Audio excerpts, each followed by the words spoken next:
All right. Well, first of all, thank you everybody for coming out today, kicking us off with a great start to the show. I want to give a huge round of thanks to our marketing team and our event team. We had a great video here. We have a great event, not just today, but for the next couple of days. So can we give all of them a round of applause, please? Because they've worked so hard. Yeah. And also, my name's Chris, and I am proud to be on stage today with one of the newest members of our company, David Stelzer. Thank you. Yep. And we are going to just share a little bit of information about our State of Play report that we recently released. You can find the entire report online at our website, and we'll just cover some of the highlights today, and then we'll take some questions, and we'll go from there. Great. Yeah. So, getting started. First of all, thank you again. Like Chris said, we really appreciate everybody coming out this early at GDC. So we know that sometimes it's hard, but we do have a great day for you. So diving right in here for where have we been and what's coming next. We're going to look over the last 5 years of gaming from 2019 to 2023, a little bit beyond for some forward-looking news as well. Yeah, so, look, I think we have been in a really odd place within the industry. You're seeing a slide right now that says 26% expansion, and we all know that there's been a lot of layoffs. The industry has been impacted, but I think the key takeaway here is that the industry has grown, and as David talked with me earlier, is kind of leveling out, but it's not dropping. Yeah, we're starting to see a little bit of stabilization. It's a lot of people would call it the hangover post-COVID. But you can see in 2019 to 2020, we had this giant jump. And since 2020, it's been fairly stable, especially 21, 2, and 3. And, what's been driving that stabilization? So really, there's been a few things. As the slide says, the gaming landscape evolved. It evolved rapidly. We all know during COVID, during the lockdowns, we saw a lot of new gamers coming in to the market. What we have now seen since everything is kind of stabilized is a lot of those gamers are staying. So we've had a whole new surge in gamers and people coming into the industry, into the market, primarily on the social and the casual side. I think we've also seen some evils get debunked. Yeah, I think as the play patterns changed and people were locked inside for a long time, social started to get more prevalent. And there was this thing that I think people had this impression that, gaming was a bad thing or gaming was a waste of time. Those things kind of have gone away as social gaming and connections happen, more people wanting to reach out to people, have an experience with them. And that's kind of where those evils have been debunked. And we can see development is still continuing quite impressively with 26% rise in consoles and kits, which is where everything kind of starts from in that development process. It does. In fact, we met a new developer right down here today, right? Graduated from school. Yeah. Congratulations. All right. So here we're going to take a look now at how are people spending their money. Yeah. So look, industry growth has really been fueled not just through e-commerce over the years. Depending how young or old all of you are, you might have been witness to a lot of the growth in e-commerce. But now we're seeing something which we call m-commerce, which is the shift of digital spend from laptops, from your desktops and everything to your mobile devices. And that has really helped build up the industry over the past couple of years. And it's bled over into entertainment as well. And we'll see how those have kind of woven in with each other. Here we have the spends that are happening in both e-commerce and gaming. Yeah. So let's look at this. So the retail e-commerce sales for 2022 passed 800 billion, and over 10% of that was just in games alone. So we really are seeing an increasing trend. I know we talked about a leveling off, but that level off will continue to rise, basically based with inflation and the increase of just spending overall. Yeah, and it's good to see that both e-commerce growing at about the same rate as the game industry here. Yeah. And that's all e-commerce being spent. So you have growth of about 66% since 2022, which it's a strong trend to see. And the way that it's tracking as well, you can see that gaming is outpacing other m-commerce here since 23 and 22. Yeah, and again, I think you're gonna hear a pretty consistent message from us, which is around mobile and m-commerce and mobile gaming, and this is really where we see the industry heading. And we'll talk a little bit more in a few slides about how we see game companies in particular, benefiting from that. Yeah, and there'll be a slide in a little bit that'll kind of illustrate this a bit more, but you can see here in the second part of this that mobile is clearly the largest part of the industry at 50% of all revenue from 2022 and still growing. So, actually, you were the one that brought this no one problem. up. So, yeah. The entertainment industry we used to think of as film, TV, and movies, but they're all starting to blend together now that games have become so huge. You're starting to see game movies become just as big as the bigger action blockbuster movies that you would have seen. So in 2023, you had Super Mario Brothers. You've seen the rise of things from Sony Pictures. You've had Uncharted. You've had The Last of Us TV series, Gran Turismo on Netflix. It's all starting to become like the dominant form of entertainment, where the entertainment industry is finally realizing that game audience is really vocal, meaningful, and a great place for them to fuel their entertainment from. Exactly. So, what does this mean? If you're running your own game business, it means licensing is still as powerful as ever, right? It's a great way to bring users in to your game, to your business. But you don't need to do just full-on licensing. You don't need to go like full-on Super Mario. You can also do integrations. We're seeing a lot of integrations now with, Roblox, with Unreal, where they're putting licensed content in as part of their business as opposed to the entire business. Yeah. Another thing if you look at the charts there too, this is pretty incredible. Like 8.7% annual growth compared to 2.8% for traditional media. This goes to show too that for anybody who's here who's an aspiring developer thinking about creating the next great franchise or anything like that, the traditional entertainment industry is going to be looking to all of you for what's happening. With a growth rate like that, they're getting far behind. They're running out of new and original ideas, and they're looking to the games industry to help them point in the right direction. All right, so we've talked a little bit about what's happening, where we've been. Well, now we need to talk about where we're going. So you can see here that there's a pretty bullish growth ahead of us.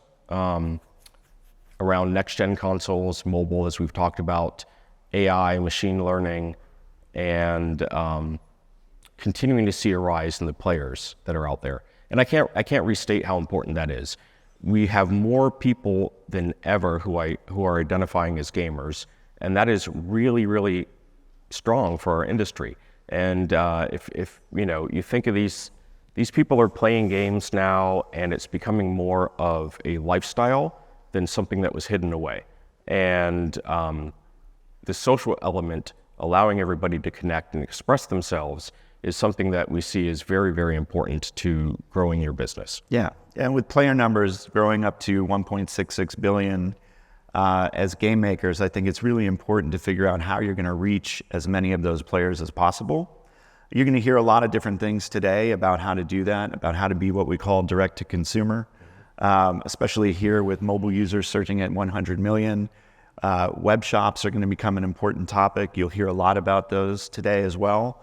It's the way that you're going to be able to communicate directly with your customer, engage them with different types of offers that make them want to come back to a web destination over and over again, and then you tell the narrative, plus you get to keep more of your money. So the last 5 years here, this is pretty self-explanatory as for what it means. Comparison of gamers with gaming and e-commerce and entertainment underscores its fundamental shift in consumer engagement. And so to capitalize on these trends and maintain the growth, these are some things that developers can do here. So diversify your content strategies, adapt and be flexible. There's going to be a lot of change coming. There's new laws that just went into effect.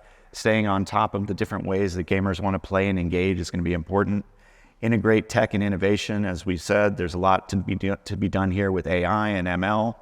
And foster strategic partnerships and collaborations. Those could be with other game companies, with entertainment companies, types of licensing opportunities that Chris was talking about. Exactly. And so now we'll dive into some of the trends here in mobile gaming. Yeah, so you've probably are already sick of me saying this, but mobile, right? This is where we see a lot of opportunity. In-app spending has gone up, right? The Digital Markets Act. So this is a big one where if you've been to any of these presentations over the past few years, you probably heard me talk about the DMA and the regulations that are coming into effect, that are now actually in effect. This is a huge opportunity for mobile companies. And even though there's some, questions around how the App Store regulations, impact the fees and everything that you do, it's still something to pay attention to because regulators are going to continue chipping away at the app stores, and they're going to continue introducing regulations that will allow you to connect directly with your players. And you don't want to be doing this, a year from now and trying to learn on the fly. You want to get ahead of it. And, I think speaking of ahead of it, we've seen this already in other parts of the world, right? Yeah, and looking at the numbers that are here with 22.72 billion as the estimated revenue for in-app spending, with about 46% of that being attributed to Asia Pacific, and that is not just China when we're looking at this. This is Southeast Asia and other parts like Korea, Japan, etc. When you're making your games, really try to think about your global audience because it's not just about where you are locally. You have to be able to reach everybody. Large amounts of revenue are sitting there, and you want to make sure you don't leave anything on the table. So again, mobile game spending. Everything seems to be going back up, like we said. After the slowing economy, we're starting to see this resurgence again, which is great. Global in-app spending is up 5.3% year over year. And spending is up, reaching records, $67.5 billion just for the first half of 2023. As we get our next report, we'll probably update that number to get the rest of what 2023 was and what it's looking like into 24. But this is a big number. It is. And again, the importance of being able to go direct to your players means that you not only keep a bigger piece of that margin, which I think you all know, but you also get that data. You get that relationship. You get the ability to provide a better service to your players. And something that we're seeing with a number of our app stores, and you saw some of the people in the video talking about this earlier, was the fact that with that better experience, you actually get a higher return on your player spend. Your players become more engaged, and it just means a better piece for your entire business. Yeah, so what's driving the spend here? We saw an increase in consumer spending starting around the holiday season in 2022. That growth continued into the first half of 23 as consumers downloaded 76.8 billion apps. That's globally across iOS and Google Play altogether. And again, as we talked about parts of Asia fueling a lot of this, you can see here again, South Korea, Japan, both take on a big chunk of spending, but taking into account some other new regions that a lot of people haven't really dove into yet, Brazil, Turkey, all showing double-digit spending growth. We think that there's a lot of growth to be had in the Middle East and in South America that is yet to be untapped. Yeah, the Middle East in particular is a really fast-growing market, as is actually Africa. We've seen a lot of opportunity and growth there. So these are tough markets, though, for a lot of people to get into, not just from a localization standpoint, but from transacting and all of that, and we help with you getting there. So mobile. Again, how many times can I say mobile in this presentation?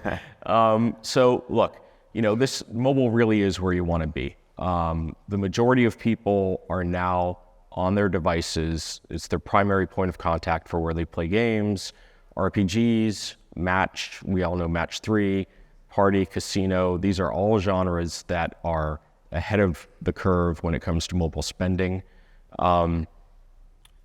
It's interesting. One out of every $5 of aggregate spending will be driven by RPG and match games. And yeah, I'm trying to think of a match game that I play, but no, it's different customer segments though, right? But this is it's taking us away from hyper casual, pushing us into things that are like more skill-based casual with the match games, and more core when you think about RPGs. So our little video at the front where the gentleman was talking about the Star Trek games, that's a perfect example of a core audience that's going to be diving into RPG. Not to mention most of Asia is very heavy into RPG. And then live ops, right? So you mentioned Star Trek Timelines, Ben, great product manager there. So they also do a fantastic job with live ops. So live ops gets back to that comment I made a few moments ago about deepening your relationship with your players. And, you know, look, if you're not a free-to-play, you might be saying, well, look, live ops, that's just free-to-play. I'm a premium game, I'm a hybrid game, doesn't matter. To me, when I hear live ops, I think just about relationship. And that can be a relationship you build regardless of the type of game that you're making or the monetization model that you have. But if you develop that relationship, if you develop a live ops or a good close relationship with your players, you're going to see a lot more return. And, you know, we see this with 62% of our mobile developers are making their most profitable titles from live ops games, right? You're also going to hear more about how we can help you do live ops better and at a larger scale as part of the dev days today. You'll hear more about the Xsolla backend, which is going to be able to allow you to do live ops at a scale with fewer people with the help of Xsolla. It's a brand new product. There'll be a full presentation on it. It's pretty awesome, as are our web shops. Yep. So our web shops, you know, that was something we launched just a couple of years ago, not even 2 years ago now. But web shops have really taken off, and we have seen so much success with those. So I think I've spoken enough about those. I was talking earlier where you'd see more about this mobile game trend where the growth of mobile is being shown. You can see in red, that's the growth for mobile compared to everything else: in-game advertising, online games, physically sold games. It's making everything look like it's tiny compared to the rest of the business, which is why we keep pushing mobile. Exactly. And look, if you have a game, you might be saying like, you know, great. For the majority of you, you probably are making mobile games, but I'm sure there are some of you out there that are not. You're making PC games, you're making console games, browser games. You should still be thinking about mobile because your players are purchasing on mobile. That was the whole comment about m-commerce earlier. So even if you have a game that's on a different platform and it's not a mobile-first game or it's not even on mobile, you can still put up a shop. You can still put up a social hub for your players to engage with you on mobile because that's where they are the majority of time. Yeah, we want to really help you think about cross-platform, cross-play, and that's a big piece of making sure that you're not leaving any players behind or any money on the table. Yep. All right, some of the gaming products in the road ahead. We're going to look at 3 key segments here. Actually, Dex probably got 2 key segments, and we'll talk a little bit more about the third if we haven't already covered enough of it. But the Metaverse, cloud gaming, and mobile consumer pay choices. You know, the Metaverse is still very much a thing. Our founder, Shurik, has written his new book. He's written a new book called Once Upon Tomorrow. So I encourage anybody who's interested in Metaverse or just interested in a hot take on what's going on in the tech industry to check out the book. There's a lot of insight there. It's something he worked on for a few years. And, you know, look, you know, Metaverse, it's kind of one of those things like transmedia that we spoke about a little bit earlier, where a lot of people might be sick of hearing about it. But the Metaverse, you know, we believe we see it. It's real. The Metaverse is not the sort of the VR kind of Metaverse thing that you know we were all sold, but we see the Metaverse really taking off with cross-connected devices, with people being able to interact with the things that they enjoy on any platform. And it may not look the same across platforms, but what you spoke about with the back end and the cross-play and all of that, that is what we see as a metaverse. And again, that comment about regardless of the platform that you're on, put out an engagement point for your players on any platform that they are on, and that's metaverse, right? Yeah, and the book is really good about talking about the fact that it's not just about the headsets. You have projections here and whatnot that are really tied to a lot of the things from headsets and certain types of experiences, but the book is really good about diving into where we might engage, this idea of meta sites, and how the internet could be, the internet of the future would be structured to be the metaverse, and a lot of the things that need to be done for us to get there, right? The hardware and the plumbing, that is really the basis of making these things work for the future. Yep. So that we can have a metaverse. Exactly. And then cloud gaming. So, man, I'm like, we're dropping all the buzzwords that people hate. But look, cloud gaming With AI? With AI? There we go. Cloud gaming is something that has gotten a lot of bad press, right? And I remember going up to Google's headquarters and getting a demo early on about Stadia, and it was amazing. The problem is the business model, right? Nobody's been able to solve the business model. There's a lot of gas fees, it's expensive, all of that. And this was a prime example of a great new technology where people tried to apply the previous business model to it. So what we're seeing is there is a way to succeed in cloud gaming, and that is by pursuing more of a pay-as-you-play model, right? Yeah, so we'll get to that. Let's go there. I jacked up the presentation. It's okay. We'll go here. for it. Go for it. So pay-as-you-go, you can see you've got pay-as-you-go surging over time, but what the pay-as-you-go model basically is you as the game maker provide the ability for your players to have a build for the cloud. The players engage with that and they pay by the minute rather than a monthly prescription. Mm-hmm. If we go back here a little bit, we've got worldwide revenue projected here at 6.91 billion by the end of this year. And this is just for some of the larger markets here. If you think about the things that cloud is good for, what the promise of cloud really is, it's to allow people who don't have the best PCs or the best hardware or are in countries where they may not have access to the best of that equipment, is to provide them, as long as they have decent internet, a place to be able to play.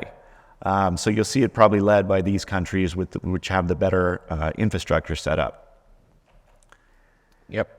So pay-as-you-go or pay-as-you-play, right? That's a model where if anybody grew up in the arcades back in the 80s, maybe, you put a quarter in the machine and you played, right? So this is essentially that model where, instead of people having to pay high upfront costs or having to buy an expensive device, as David mentioned, they can access these cloud games from whatever device they have, and then they can just pay as they play. And what's beautiful here is it opens up not only that's not subscription, but that cost that covers the per minute play, but it also unlocks some new business opportunities where you can get sponsors to cover that pay as you play cost, right? So you can watch an ad based on that ad, just like in mobile right now. Exactly. And that ad will give you a certain amount of minutes for you to go and play. Yep, precisely. Yeah. All right, so gaming's products future. What does that mean? This is, again, related to cloud. We see 60% year over year anticipated growth. And this is just recapping a bit of what we talked about. You can reach out to a broader audience by doing this, catering to folks with poor hardware or budget constraints. The emerging cloud gaming platforms break down hardware barriers for everybody. It's making it possible to give a high-quality gaming experience across multiple devices. I just saw an example, actually, like 2 days ago, too, a great example of how to put some of this stuff together, where if you have your game on mobile, you have your web shop, people want to engage, let's say, but they don't have time to get into the app, there's the ability to click right into the cloud version of it, and now you have another point of engaging with your audience. You've got them, again, doing cross-platform at that point and cross-play, which is a great way to engage them. It really is. And not only is it's great for the revenue and the money and everything, but however you pursue your business, please always think about the data on the back end. Like, what are you getting from the player? How can you understand them better? How can you develop a closer relationship with them? And if you go cross-platform, cross-device, you can connect all of that together instead of having it all chopped up and separate. And I just can't state how important that is for driving a higher return on everything that you've invested in. I'll just add to that by, I've always been a proponent of, if you are making a product, you want consumers who are really happy. You want happy customers who become your evangelists. And what better way to do that is to give them the ability to play wherever it is that they want to play. Meet your customer where they are. Yeah. I think that's a really important thing to think about. Definitely. All right, so that's going to wrap it up for the actual presentation. We'd love for you to visit our booth if you're on the show floor. There'll be a lot of people there who can answer questions. Are we doing any demos over there, do you know of? No? Sure. Yeah, maybe. Okay. But we'll have a lot of the team members there through the end of the conference. We hope that you can stop by and have a great time on the floor. And here you can continue to explore. Yeah. So if you just grab that QR code, you can download the report. We did not do the full report justice. It's like, what, 80 pages or something? There's a ton of information in there. So really encourage all of you to get that report. We just kind of teased some of the highlights, some of the themes. And yeah, I hope you have a great rest of the show, and we're here for questions. So.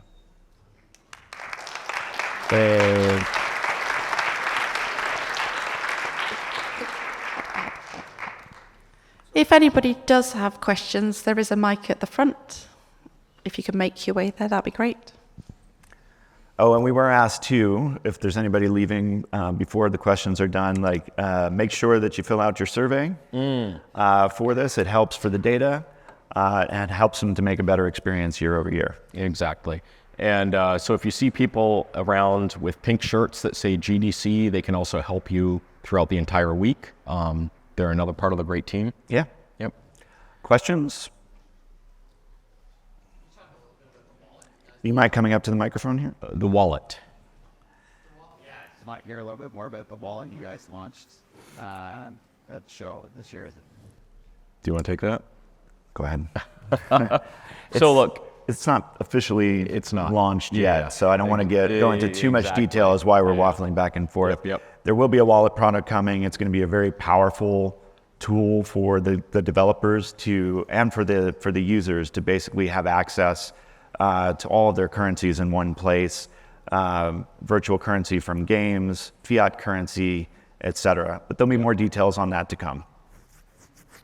Yeah, hi, thanks for the presentation. You mentioned the Metaverse, and it's not just VR. Can you define that a little bit more broadly for me? It's like in terms like AI, can be thrown on everything. Sure. So the question there was about the Metaverse and, asking to define it a little bit further, how we said it's not just about VR.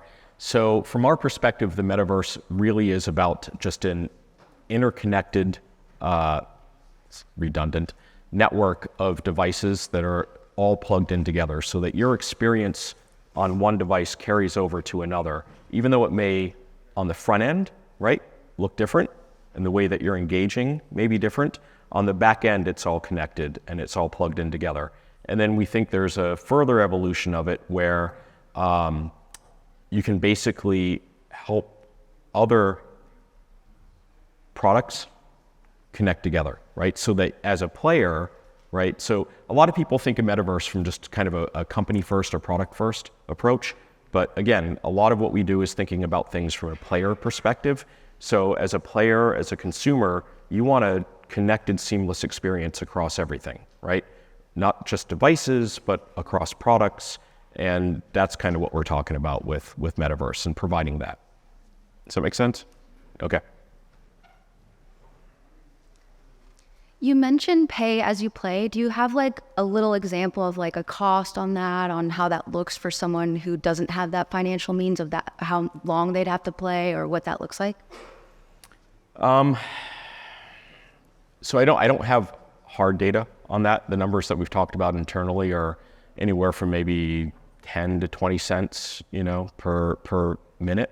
But that could be driven down based upon, okay, let me take a whole step back. So the way that we're doing cloud, right, is a lot of people, and I mentioned the example earlier of Stadia. A lot of people think that there's, which, rest in peace, a lot of people think there's one single cloud solution, but the reality is that there are many, many, many different cloud providers all around the world.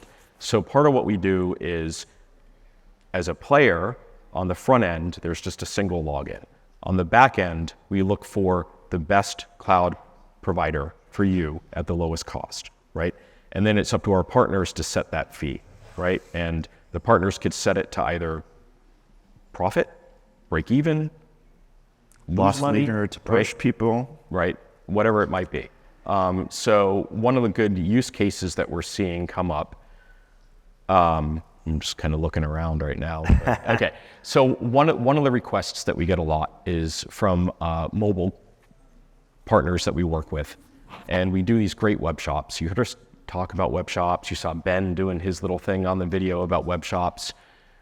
We now have a lot of mobile partners that are curious about cloud streaming into their web shop, right?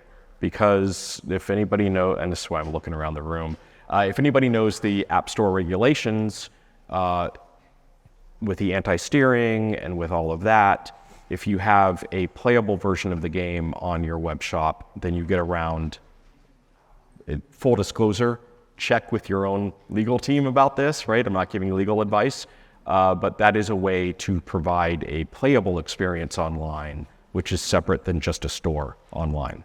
And one of the other cool uses I'm seeing for the cloud product along with the web shop is basically a level of the game where people can jump in and the company will sponsor that. You can play the level of the game. At the end of that level, you'll have a call to action to install or to get something from that. But it's a great way to engage and have people try that game without having to download, and they get a great experience from it. Yeah.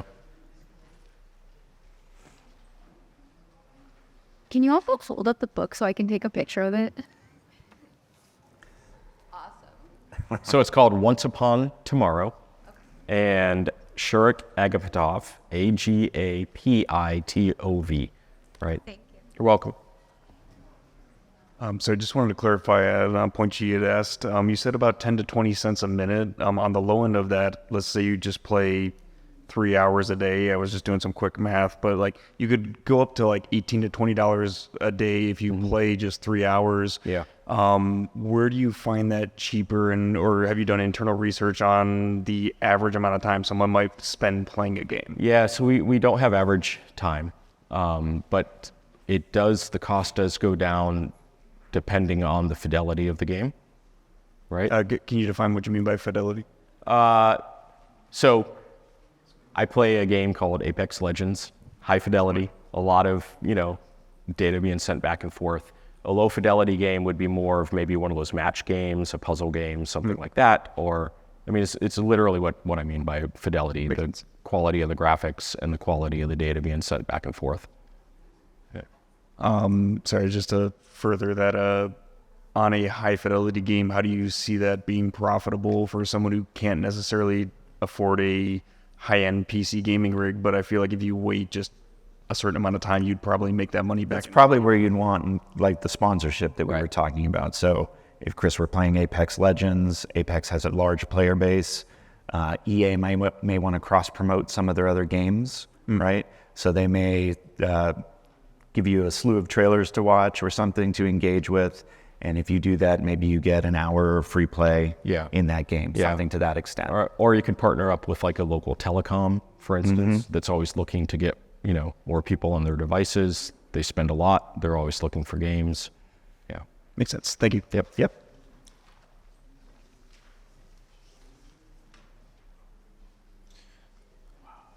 Hold on. Sorry.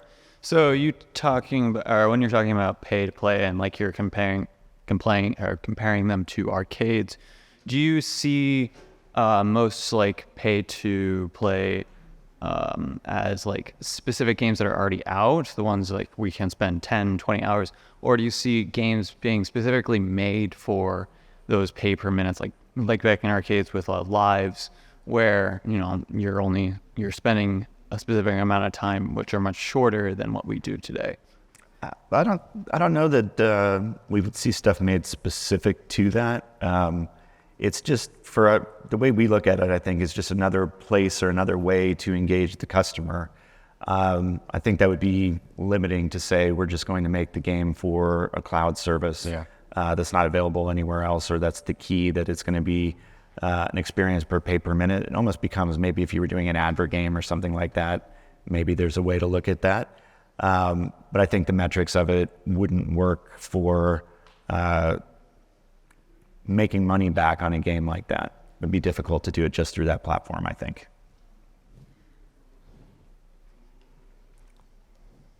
One more question? And then... No, the vice bar. So earlier you mentioned that movies, entertainment, and sort of the cross maybe NFT will be an opportunity to bring in new players to your game.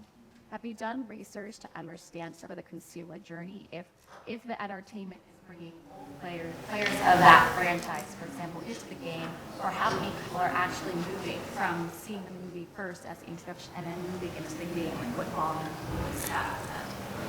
Yeah. So the question was, we spoke about licensing, brands, all of that earlier, right? And the question was, okay, what kind of data exists around that? And how are we seeing the customer journey move from exposure to interaction and all of that? No hard data, anecdotal. What we're seeing is that branding, licensing can help with such an old story, but it's come back around, reducing your user acquisition costs, right? And it is moving players too. And like you worked at Skydance. Yep. I worked at CAA and at Epic for a long time. We had a lot of high-end licensing things. Yeah. But, going back to The Simpsons with EA, that brought a large audience, I would say. Yeah. A good example of going the other way, of bringing people into things, was kind of funny when we went and saw the Uncharted movie. My wife and my son, we finished, and I was like, that was so good. It was just like the game. And my wife was like, this is a game, right? And you get interactions like that. Yeah.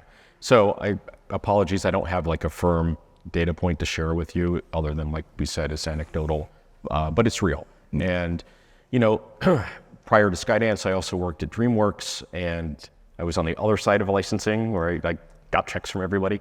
And we basically found that if we could get somewhere between 18 to 20% of the licensing fee that was paid to us would equate to a similar user acquisition spend, right? So if a company was going to license something for us and we were charging, say, $10 million, right, and we would take a $2 million fee for that, a minimum guarantee, we found that our partners saw that paid out and was about the threshold, right? If the fee went above that, then they were starting to lose money. If the fee was below that, then they were making money. So is that a little more helpful? Okay. Okay, going once, going twice. Thank you very much, everybody. Yay. Thank you. Nice work. Good job.